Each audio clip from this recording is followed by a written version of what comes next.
हृदय मंथन।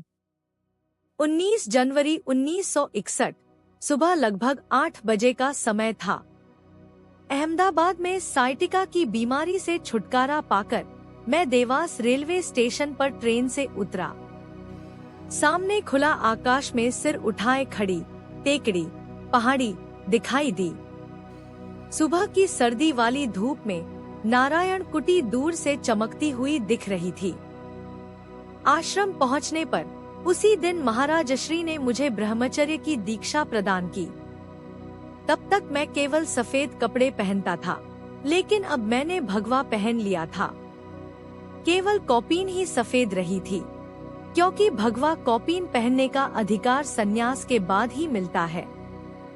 भगवा पहन तो लिया था, पर अभी उसकी आदत नहीं थी।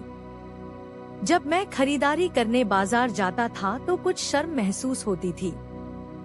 जब लोग मुझे घूर कर देखते थे तो या तो मैं आंखें नीची कर लेता था या मुंह घुमाकर दूसरी ओर देखने लगता था। आश्रम में आने वालों में भी कभी कभी कोई पूछ लेता कि तुमने भगवा कब से पहन लिया, तो मैं हंसकर रह जाता। एक और मन में शर्म का एहसास था तो दूसरी ओर अभिमान का अंकुर भी फूट निकला था। अब सामान्य लोगों से अपने आप को कुछ अलग समझने लगा था। यह भिन्नता किस बात की है, यह मुझे अभी समझ नहीं थी। इस भिन्नत्व का आधार अभी तक कपड़ों के रंग तक ही सीमित था। कभी कभी जब मैं बाजार जाता था तथा कोई व्यक्ति भगवा रंग देखकर मुझे प्रणाम करता था तो मुझे सुखद अनुभूति होती थी। उस व्यक्ति को मैं बहुत अच्छा समझता था। तब मेरा अभिमान और भी बढ़ जाता था। धीरे धीरे मेरे मन की ऐसी स्थिति हो गई कि सामने से किसी को आते देखकर यह आशा करने लगा कि संभव है कि वह मुझे प्रणाम करे। जब वह प्रणाम किए बिना ही निकल जाता तो मुझे बड़ी निराशा होती। आश्रम में भी अन्य लोगों की अपेक्षा अपने में विशेषत्व की कुछ वृत्ति जागृत होने लगी थी। सेवक भाव के स्थान पर अधिकार वृत्ति पनपने लगी थी। काम में तो कोई अंतर नहीं आया था, किंतु व्यवहार का ढंग थोड़ा बदलने लगा था। इस प्रकार ब्रह्मचर्य दीक्षा का मुझ पर पहला प्रभाव विपरीत ही पड़ा था।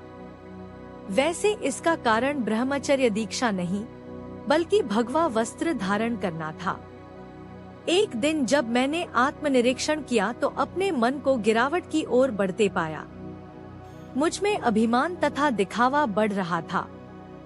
अन्यों से कुछ विशेषत्व की भावना आ रही थी। सम्मान की भी थोड़ी आशा करने लगा था। कभी कुछ बात हो जाती तो पहले की अपेक्षा कुछ अधिक बुरा लगता था। मन की यह दशा देखकर मैं घबरा गया। इससे तो ब्रह्मचर्य की दीक्षा के बिना ही अच्छा था।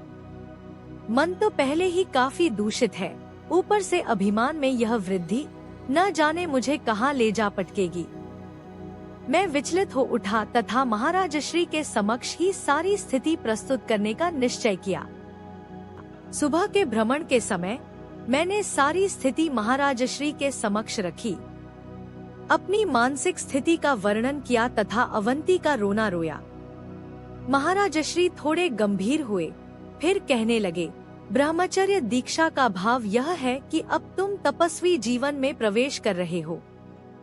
तप का अर्थ तुम समझते ही हो, अपने आप को तपाना, वासनाओं संस्कारों को जलाना, मन तथा अभिमान को मारना, शांत चित्त तथा सहनशीलता पूर्वक प्रारब्ध को भोग कर समाप्त करना, इंद्रियों को संयमित करना तथा अपने जीव भाव को जलाकर राख कर देना। प्रायः तपियों में तप का अभिमान आ जाता है, जबकि तप अभिमान को विलीन करने के लिए होता है, किंतु तुमने तो अभी तप आरंभ भी नहीं किया, केवल तप करने की दीक्षा ही ली है। इतने से ही तुम में अभिमान बढ़ना शुरू हो गया है। इसका अर्थ यह है कि तुम में अभी विवेक की कमी है। विषय को अच्छी तरह समझने तथा पकड़ पाने के लिए तुम्हें अभी परिश्रम करना पड़ेगा। विषय को समझ लेने के पश्चात ही उसके क्रियान्वयन का प्रश्न उपस्थित होता है। तुम्हारी समस्या अविवेक के कारण तो है ही, किंतु उसके साथ एक बात और भी है, तुम्हारे अभिमान का कारण भगवा वस्त्र भी है। जिसके महत्व तथा अर्थ को तुम समझ नहीं पाए। भगवा रंग अग्नि का प्रतीक है तथा अग्नि तप की पर्याय है। जिस प्रकार अग्नि में कुछ डालो भस्म हो जाता है, उसी प्रकार तप रूपी अग्नि में वासनाएं, स्मृतियां, विकार, संस्कार, प्रारब्ध सब कुछ स्वाहा हो जाता है। जिस साधक का तप करने से अभिमान बढ़ता है या क्रोध में वृद्धि होती है, उसके तप करने में कोई त्रुटि है। जो व्यक्ति भगवा पहनकर तपस्वी जीवन व्यतीत नहीं करता, वह तपस्वी का वेश बनाकर लोगों को ठगता फिरता है। उसके मन के विकार कभी भस्म नहीं होते। उसके चित्त रूपी हवन कुंड में तप रूपी अग्नि प्रज्वलित ही नहीं हुई, ऐसा समझना चाहिए। भगवा रंग के संबंध में एक और बात समझने की है। गेरू एक विशेष रंग की मिट्टी होती है, जो अग्नि रूपी तप की ओर संकेत करने के अतिरिक्त इस बात का भी आभास देती है कि अंततः सब मिट्टी ही हो जाने वाला है। अतः ब्रह्मचारी तथा सन्यासी वस्त्रों के माध्यम से उसे जीवित ही धारण कर लेते हैं। यह इस बात की याद दिलाने के लिए है कि यदि अंततः मिट्टी में ही मिल जाना है तो फिर अभिमान किस बात का। इस सारे विश्लेषण के पश्चात अब तुम अपनी ओर ध्यान देकर देखो। जो गेरू तुम्हें तपस्या तथा मिट्टी में मिल जाने का संदेश देता है, उसे धारण करके तुमने अभिमान को उदय कर लिया है। इससे न केवल तुमने गेरू का अपमान किया है, वरन अपनी अज्ञानता का भी परिचय दिया है। यह सब सदुपदेश एक बाण की भांति मेरे हृदय का भेदन करता जा रहा था। मैं मन ही मन जहाँ एक ओर लज्जित हो रहा था तथा अपने आप को धिक्कार रहा था, वहीं दूसरी ओर उचित मार्गदर्शन मिलने से उत्साहित भी था। ऐसे में अपने मन में उपजे अभिमान से युद्ध करने का निश्चय स्वाभाविक ही था। मैंने सड़क पर चलते हुए ही महाराज श्री का चरण स्पर्श किया तथा निवेदन किया, यह सचमुच ही मेरी भूल थी। ब्रह्मचर्य दीक्षा के संस्कार के पश्चात मुझे तपस्या के मार्ग पर आगे बढ़ना चाहिए था, किंतु मैं अज्ञानवश अभिमान की ओर मुड़ गया था। अब कृपया यह बताइए कि क्या ब्रह्मचर्य की दीक्षा के संस्कार हुए बिना तपस्या के मार्ग पर चलने का अधिकार प्राप्त नहीं होता है? महाराज श्री ने कहा, संस्कार केवल बाह्य विधि विधान संपन्न कर देने का ही नाम नहीं है। संस्कार का प्रभाव मन पर पड़ना चाहिए।